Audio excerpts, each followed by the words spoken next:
For a number of days, a massive fire was burning at a chemical storage facility in Houston, and the damage might continue for some time. Joining us now to break down the possible long-term effects, Yvette Arellano, senior organizer with Texas Environmental Justice Advocacy Series. Yvette, welcome to the show. Thank you so much for having me. Thank you for joining us. We've wanted to get an expert on to talk about this topic for about the whole week.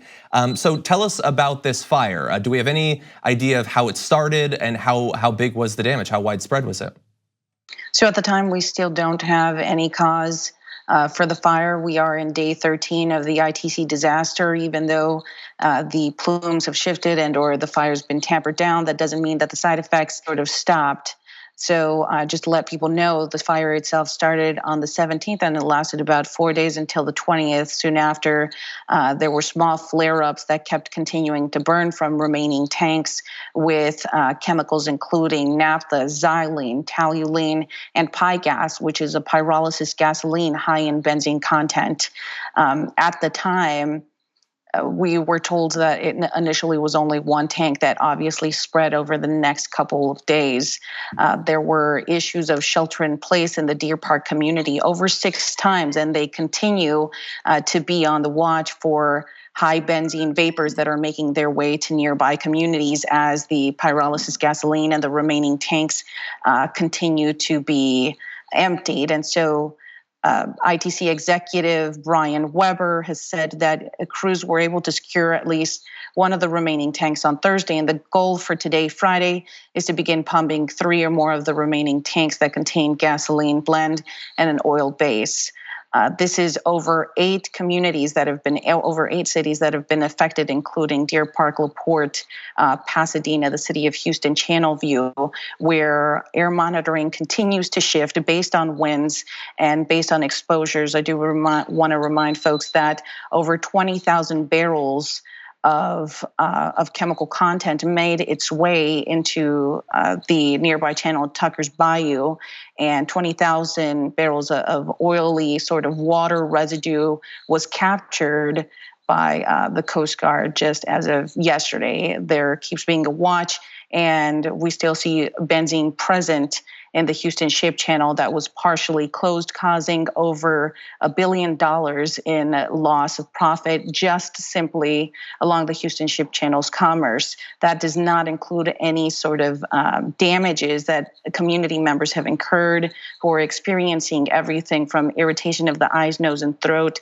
We have documentation of at least 3 children who have suffered from nosebleeds while at school, and community members who continue visiting mobile labs. In fact, over 10,000 community members have made their way to mobile labs where they're seeking free health care, because of course we also struggle with such a disparity when it comes to health care. Soon after that, I mean, we are definitely searching for answers and are trying to push our county and state officials to urge them to implement a regional air toxics plan, the full implementation of valuable chemical security that was implemented by the EPA as of 2017, and a full environmental and health impacts assessment based on all available data.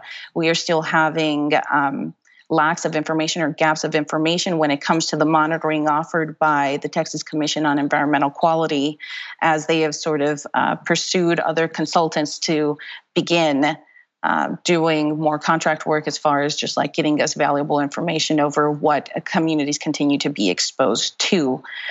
This doesn't mean that all of the effects are over.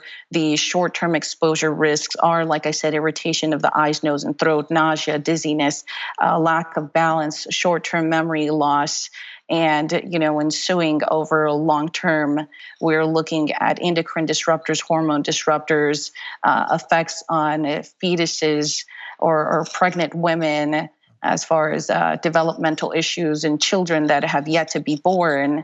And we have yet to see what the effects of just the combination of exposures actually causes, because at the time, we're only being given sufficient information over benzene. And like I said, it's not only benzene, but naphtha, toluene, xylene, pyrolysis gasoline, baseline oils, and UGAS.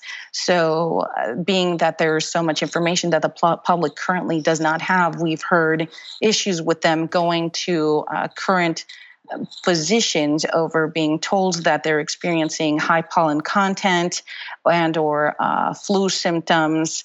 And so you also have this gap of information where medical professionals are not equipped to really handle toxic exposure in communities.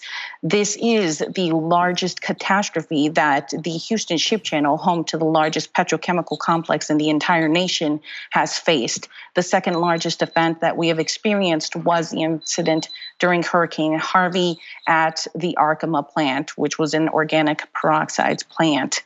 So we have yet to see what the long-term effects are. Attorney General Ken Paxton has decided to sue ITC over violations of the Clean Air Act and potentially the Clean Water Act.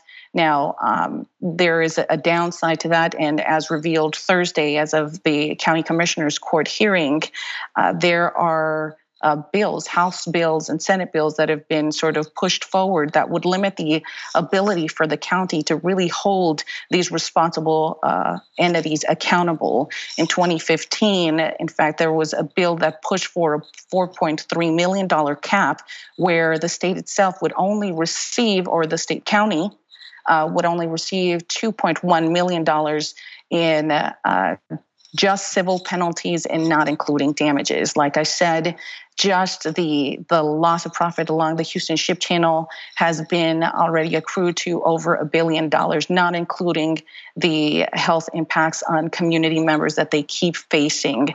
The increased sort of monitoring on benzene in communities, along with other hazardous chemicals, continues to display side effects that are short-term or supposedly short-term, and we continue receiving information from community members who are already have vulnerable situations such as asthma, cancer, childhood leukemia along our ship channel, because within a 2-mile radius of that ship channel, children are predisposed to be 56% more likely to have childhood leukemia, based on Mayor Bill White, former mayor of Houston's health impact study that he did with the University of Texas Health School. Oh.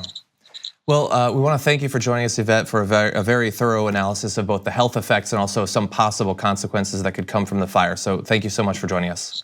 Thank you for having me. Thank you very much for watching this clip from the Damage Report. If you liked it, don't forget to subscribe to this channel and ring the bell on YouTube to get notifications of our new videos. And of course, you can catch the full Damage Report live every weekday at 1 p.m. Eastern, 10 a.m. Pacific on TYT Network on YouTube TV.